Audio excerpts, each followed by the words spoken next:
মাত্র ৪ মাসের পরিচয়ে গত বছরের শুরুতেই মেকওভার আর্টিস্ট রোজা আহমেদকে বিয়ে করেছিলেন গায়ক অভিনেতা তাহসান খান। কিন্তু ১ বছর পার না হতেই ভেঙে গেল তাদের সংসার।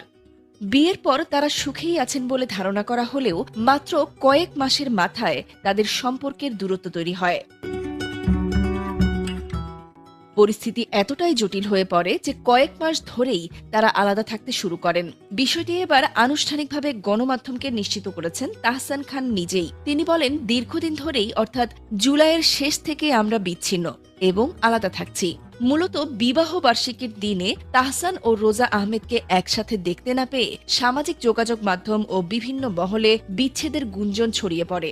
বিভিন্ন ভুয়া খবর নজরে আসায় তাহসান সত্যটি প্রকাশ করার সিদ্ধান্ত নেন।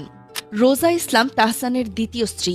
তিনি একজন পেশাদার মেকআপ আর্টিস্ট। তিনি ১ দশকেরও বেশি সময় ধরে বাংলাদেশ ও যুক্তরাষ্ট্রে ব্রাইডাল মেকআপ আর্টিস্ট হিসেবে কাজ করছেন। ২০২৫ সালের ৪ জানুয়ারি মাত্র ৪ মাসের পরিচয়ে তাকে বিয়ে করেন তাহসান। এর আগে ২০০৬ সালের ৩ আগস্ট অভিনেত্রী রাফিয়াত রশিদ মিথিলার সঙ্গে বিবাহ বন্ধনে আবদ্ধ হন তাহসান খান। দীর্ঘ ১১ বছরের সেই সংসারের ইতি ঘটে ২০১৭ সালে।